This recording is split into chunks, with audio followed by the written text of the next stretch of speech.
Good morning.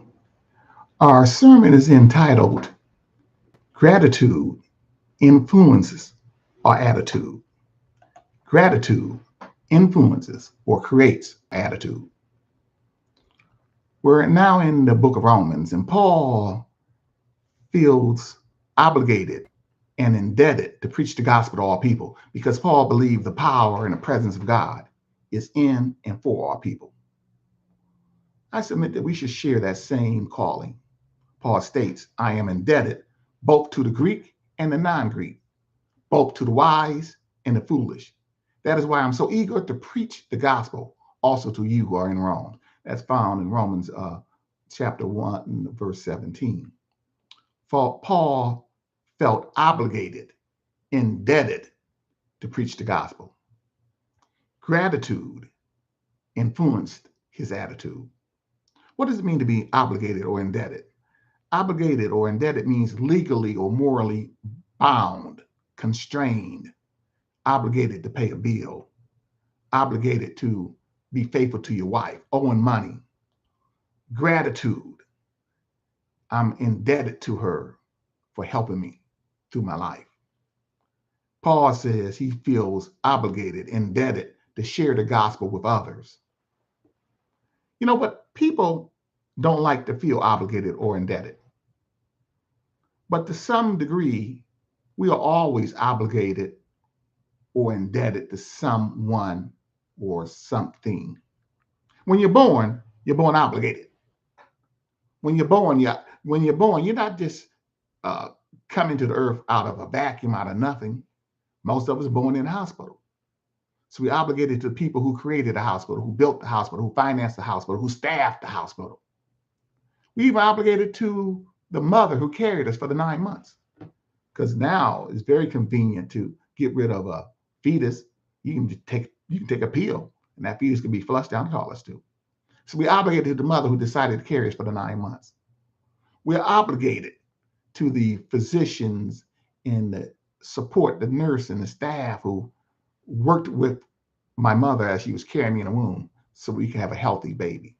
So the day you're born, there are hundreds of people that prepared the road, prepared the entrance for your arrival. So when you wake up in the morning, you're obligated. At birth, when you breathe in your first air in your lungs, you're obligated. In the morning, we're obligated. We're always obligated. And watch this here. And the more blessings we receive, the more accomplishments we acquire, the more acquisitions we attain, we have even greater obligation. In fact, the Bible says, for everyone to whom much is given, from him much is required. Luke chapter 12. So we're always obligated. The bottom line is, to everyone to whom much is given, much is expected. Bottom line, we are all obligated and indebted. The greater the gifts, the greater the obligations from those gifts. But people don't want obligations. People don't want debt. People don't want to feel obligated. They say, I'm a self-made man. I'm not obligated or indebted to anyone. And unfortunately, we live that way. And that's really a negative. We just the other day, there was a group of kids and they were fighting and carrying on in hundreds, the news says. And they're at an amusement park and carrying on. And one of the spectators said, look at that. That's a shame. The amusement park needs to do something. No, that's not the amusement park job. The amusement park is to make sure the place is safe and prepared for you. But it's the individuals at that park not to riot and fight each other. And if the individuals are too young and don't know, it's the parents' responsibility. We fail to recognize our obligation to be good citizens in our world. If you want the park to make sure that no one fights, you need an armed guard every 6 feet. It'd be like a prison. But rather, we are obligated as citizens to come together, and sometimes come together in numbers of thousands. There's arenas that can hold 40, 50,000 people. We don't have policemen watching all those 40 or 50,000 people. The people there at that arena have a sense of obligation to be kind and respectful as they come to share in an event. I am obligated. Oh, excuse me, I got my phone here ringing. Bottom line, People are obligated in life.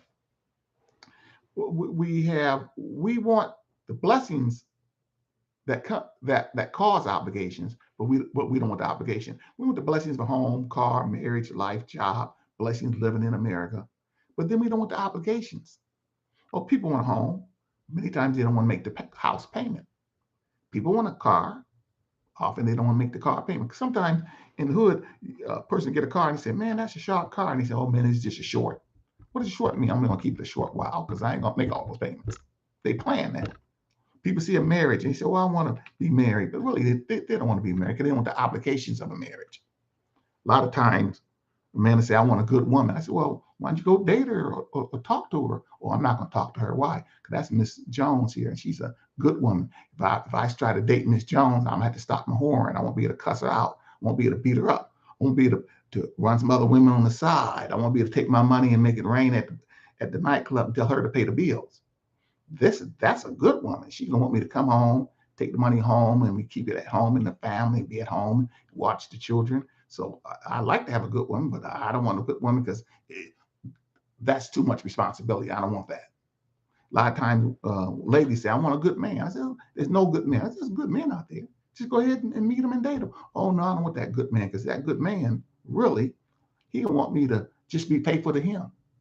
He's gonna want to say, let's take the money and use it for the family. Let's build the home. Let's stay home with the kids. Let's build a better life." I don't want to do that.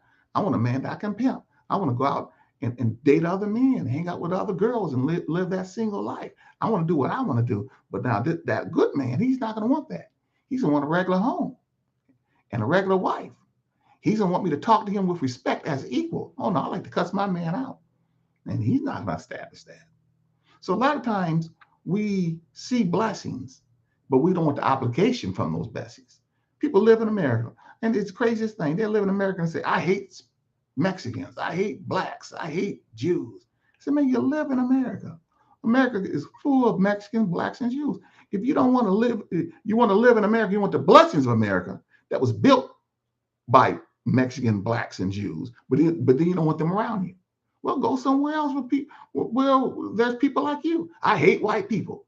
Well, you don't have to be here in America. Go find a country that's predominantly the race or whatever persuasion you want around you. Because most worlds are always mixed some kind of way. I hate Jews. I hate blacks. I hate white. This is ridiculous. You live in a country that's pluralistic, and this country's been blessed because of the pluralistic people. But then you don't want to be in that country. You don't want those pluralistic people in your country. America is what it is because of all the people that contribute to this country. It's crazy. Because I hate Mexican. I hate Spanish. And you sound like a fool. Study your history. The Spanish was here before the Europeans, and many of Black African Americans was here. Read your history. Our culture and our country was founded. People go around today saying, "I just hate Europeans." And read your history. Our country is founded on many of the beliefs and teachings from Europe. The blessings you have is because of the European influence. But people, what it boils down to it is that life is interrelated. We are all interrelated and indebted to one another. As Martin Luther King noted, we are caught up in an inescapable network of mutuality, tied into a single garment called destiny. Whatever affects one directly affects all indirectly. We are made to live together because of the interrelated structure of our reality. Did you ever stop to think that you can't leave for your job in the morning without being dependent upon most of the world? You get up in the morning, you go to the bathroom, you reach for the sponge, and that's handed to you by a Pacific Islander. You reach for a bar of soap, that's given to you in the hands of a Frenchman. Then you go to the kitchen to drink your coffee for the morning, and that coffee is poured into your cup by a South American. Maybe you want tea. That is poured into your cup by a Chinese. Maybe you're desirous of cocoa for breakfast, and that's poured in your cup by a West African. Then you reach over for your toast, and that's given to you from the hands of an American farmer, not to mention the baker and the truck driver. Now you finally decide, well, I've had my breakfast, I head to work. Then your Toyota keys are handed to you from the hands of a Japanese. Maybe that day you say, I'm not going to drive my Toyota. I'm going to drive my luxury car. So you decide to drive your Audi or your BMW, and the keys are handed to you by a German. And before you finish eating your breakfast and going to work, you have depended upon half the world. That is how God has structured the world. It is interrelated, and we are codependent upon one another. You will never have true peace of mind until you recognize the basic facts that we are interrelated to one another. And once you realize that what you have and what you are achieving is because of what others have done for the past for you, others who didn't look like you, talk like you, or act like you.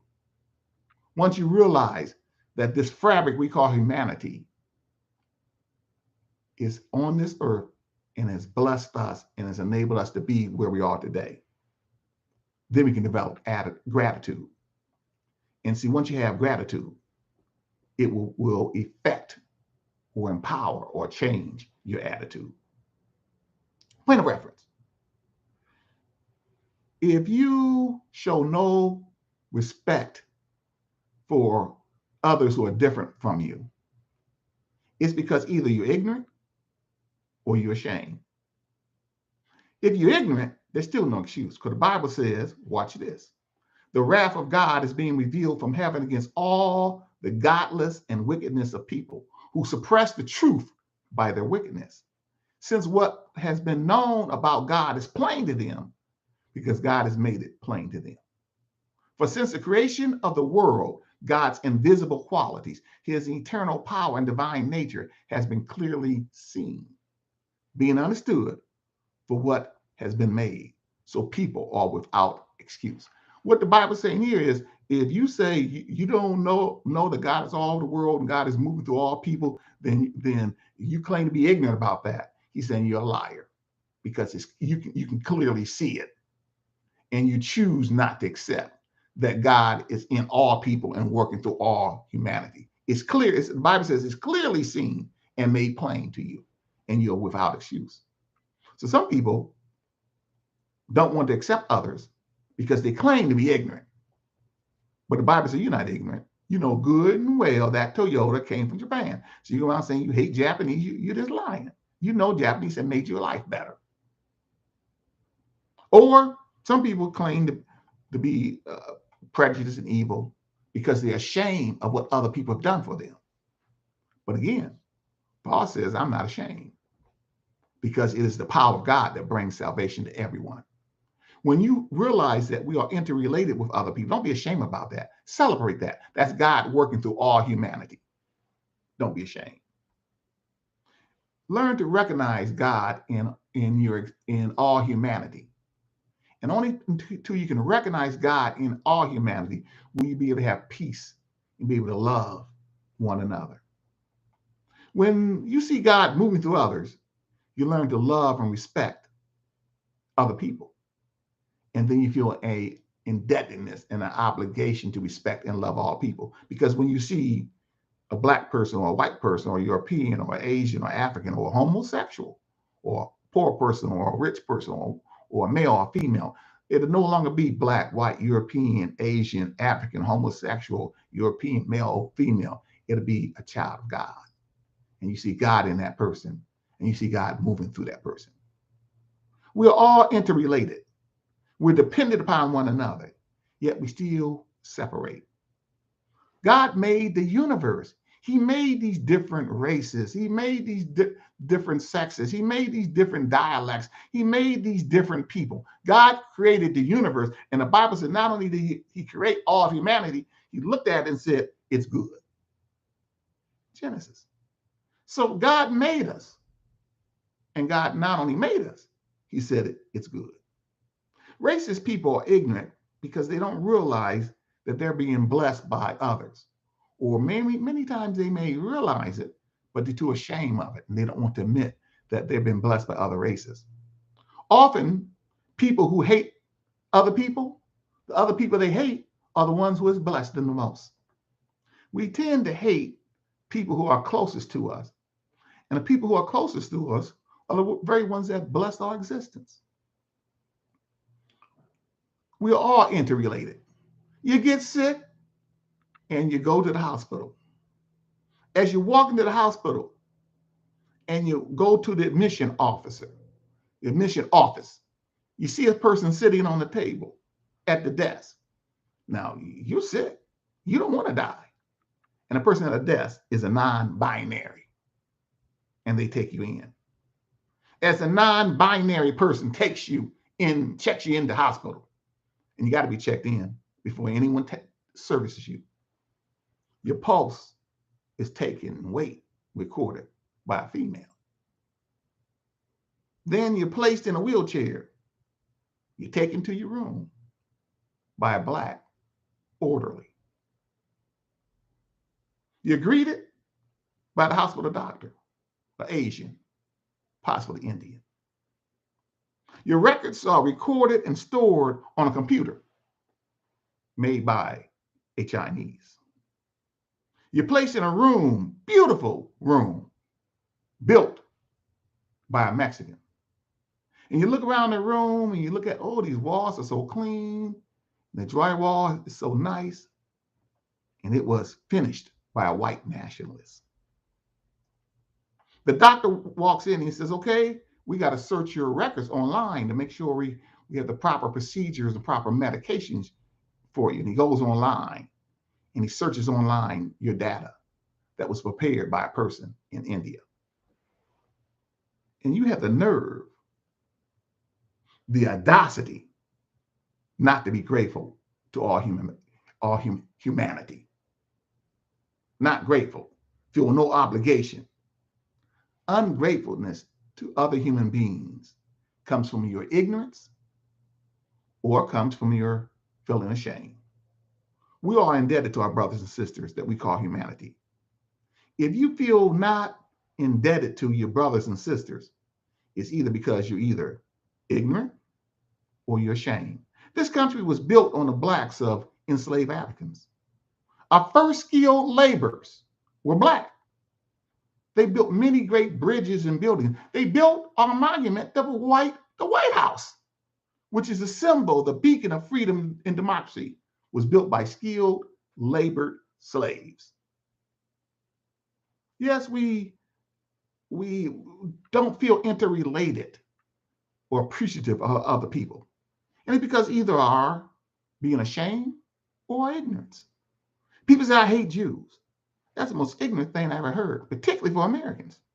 Jewish people's exceptional knowledge of science, math, medicine, law made this third-rate country a world leader. Read your history. We weren't a world leader before the large number of Jews arrived. Jews always been part of our history, but a large number came after the World War. We was a second-rate country. We went to Europe to get more advanced. We went to Europe for advanced medicines, for advanced products. Back in my day, the most advanced came out of Germany. And when we go to Germany and Europe, but then after the war, many of the Jews came into this country because of the terrible way they was treated in Germany. And they built this country and made us now a world leader. That's why the president says, no, they're not Jewish people. They're American people. They built the America to what it is today, a strong country, leading in math and science and law. And yet we say, I hate Jews. That's the most ignorant thing. You hate Jews. Jews are the first Christians. They're the first church. They gave us the Bible. Jesus Christ died on the cross. He was a Jew. Our core Western principles of ethics and morals come from the Jewish people. In the Jewish law, as early as Old Testament, it says you should have one law for the stranger and for the citizen, the same law. That's in Leviticus. The Jewish people taught us, the religion taught us to treat all people the same. to work together, that humanity is the expression of God, that God created all humanity, and all humanity is an expression of God. This is crazy. People go around today, this disturbs me. People going, I hate Jewish people. You talk crazy. During the civil rights movement, Jews represented a disproportionate number, about half of the white people that stood up for us and financed the civil rights movement. The Voter Rights Act was written, drafted in a Jewish meeting hall. The Jewish community supported us. The banks, the businesses, they even lobbied the legal scholars in our state and federal reps to make laws so that all people would be treated fairly and equally. The Jewish community was a strong support of the civil rights movement. 90% of the money came from Jewish people. And not only did they give money, they walked with Martin Luther King and challenged the racism of our society. They still to this day continue to fight for voting rights, housing rights, employment rights for all people. Yet we prefer to hate people. We prefer to hate people who are different. We hate Asians, Africans, India, Chinese, Arabians, Europeans. All these people contribute to make this country that we call America or United States great. They contribute to this country. They built this country. And yet we want to hate them. Yeah, we hate. We even hate conservatives, liberals, Christians, atheists. Read your history. And all your history book, from the beginning of this country, there was conservatives, there was liberals, there was Christians, there was atheists that wrote the Constitution. And yet we want to hate them. But the blessings that we have, this country that we built was built upon all these people that contribute their lives and their talent to make this country that we call the United States of America. But yet we want to hate. People today, there's a group of people hate European. They'll say, oh, this law sounds like European socialism. That's evil. Worst thing to be is like Europe. Man, read your history. Our Constitution came from writings and teachings from Europe. When you begin to read the preamble, we, the people of the United States, in order to form a more perfect union. Read it. That came from the early writings of Europe. They're trying to improve their goals in their government. America is a byproduct of ideas that's written by Europeans from Europe. We're indebted. And now we say, oh, I hate them. We don't want to be like them. I got news for you. We already like them. We've been influenced by them. We are indebted to our brothers and sisters we call humanity. And yet, that frustrates us. Some of us don't want to admit that we're indebted to others out of ignorance. And some don't want to admit out of a shame. But Paul was neither shame nor ignorant. Because Paul says, listen to this here, for I'm not ashamed of the gospel, because it is the power of God that brings salvation to everyone who believes, first to the Jew, then to the Gentile. For in the gospel, the righteousness of God is revealed, a righteousness that is by faith from first to the last. Paul was a Jew, but he wasn't ashamed of being a Jew, and he wasn't ignorant of being a Jew. But because I'm a Jew, I feel obligated to share this gospel, because the gospel was originally given to the Jewish people to share for the world, and I share it. Yes, today, Paul was not ashamed of his heritage, and because of that heritage, he shared the gospel for all people. Paul was not ignorant of his teachings, and because of that ignorance, and because he was not ignorant, he was empowered to share the gospel. He's going to share the gospel to everybody, to the rich and the poor, to the Jew and the Gentile, to the strong and the weak, to the citizen and the foreigner, to the friend and the foe. I'm not ashamed to share this gospel. I'm obligated to share God's love for all human beings. Celebrate with me this morning that you and I could be like Paul and feel indebted, feel obligated to share God's love for all human beings. Now watch this here. I said, yes, celebrate with me this morning that we feel obligated, indebted to share God's love to Black, white, Jew, Gentile, Chinese, European, African, Asian, gays. Celebrate with me this morning that we feel obligated, empowered, indebted to share God's love for all humanity. to share God's love for the poor, the weak, the outsider, the non-influencer, the unworthy. Because watch this, sometime in your life, you've been the poor, you've been the weak, you've been the outsider, you've been the non-influencers. Watch this here. And you've been the unworthy. But through God's grace, somebody reached out and shared God's love, the gospel, God's presence, and blessed you. Even though you're outsider, even though you're poor, even though you're weak, even though you're a non-influencer, even though you don't even deserve it, somebody blessed you. And you are where you are.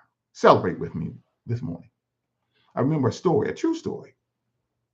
There was a young Black family, and they were down in Mississippi visiting a friend. The car broke down late at night, and they had to call for a tow. They were so far out in the country that you couldn't even get AAA.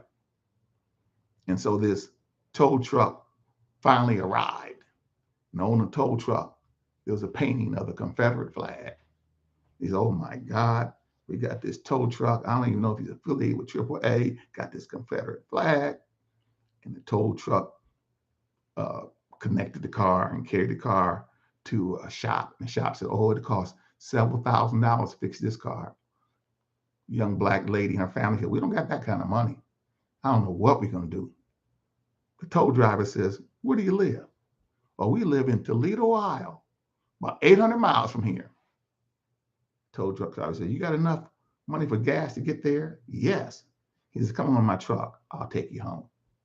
The tow truck driver reconnected the broken down car. And he towed that car and that young lady and her family over 800 miles from down south to Toledo, Ohio. He got to Toledo, Ohio late at that night, towed it all night. He says, all I just need is when I wake up, give me a breakfast and I can go back home. So he slept in that woman's apartment with her family. Next morning he woke up and the woman fixed him breakfast and thanked him and everything. She said, well, I'm going to pay you when I get my check. He said, don't worry about that. Your family here is safe. Now I'm headed back home. And the man drove back home. A few weeks later, the lady got some money. She's working. Her checks came in. She had a few dollars. She said, I'm going to send that man some money as a thank you. And so she remembered his name that she had written down. And she called the toll company and said, may I speak to Mr. Jefferson? He said, Bubba Jefferson? Yeah, that might be. We call him Bubba. You want to speak to Bubba, huh? And she said, yeah. He said, well, I got sorry to tell you, Bubba dead. She said, what? She said, well, that's horrible. When did he die? And he told her he just died a few days ago. And she said, oh, that's terrible. How did he die? He said he had cancer. She said, oh, that's horrible. She said, well, I met the gentleman. He told us home, and I wanted to send some money to the family to him as thank you for telling me. He said, oh, you're that Black family that Bubba told home? She said, yeah. Well, see, Bubba was told the day before he met you that he had cancer. The doctor told him he had less than 30 days to live. And when Bubba saw you and you was in need, he told you home.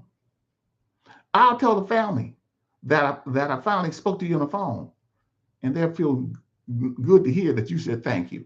Family don't need no money, but just the fact that you said thank you, that make them feel good that Bubba did some good to somebody. Now, sometimes maybe you got to be like Bubba and wait till you die before you begin to admit that God works through all people and you're grateful for all people. But sometimes you can be like Paul. Paul don't have to wait to die. Paul right now knows that he's been blessed by all humanity, and he feels obligated to share God's love and blessing to all humanity. So celebrate with me this morning that we're obligated to humanity. It's not Black, it's not white, it's not Jew, it's not Gentile, it's not Chinese, it's not European, it's not Mexican, it's Asian. They're all people of God. And remember, God made man in his own image, and he made us all who we are. And watch this here. And when he looked at us, he said it was good. So we no longer see Black, white, rich, poor, African, Asian, Mexican, European. I just see a child of God. Celebrate with me this morning. Celebrate with me that we have an obligation to share God's love for all humanity because God made humanity. and made humanity in his own image. And not only did he do that, he checked us out according to the Bible and said it was good. So celebrate with me this morning that we have a God that's in all and through all. And we see fellow human beings realize they're not black, they're not white, they're not liberal, they're not conservative, they're not gay, they're not non-binary. They're just children of God. And watch this here. And God said it was good. This is Victor Frosh coming to you today, celebrating God and his witness and his goodness. Listen to the words of Paul recorded in Romans chapter 1, verse 17. I am indebted both to the Greek and the non-Greek, both to the wise and the foolish. That is why I'm so eager to share and preach the gospel to you in Rome. Peace and God bless.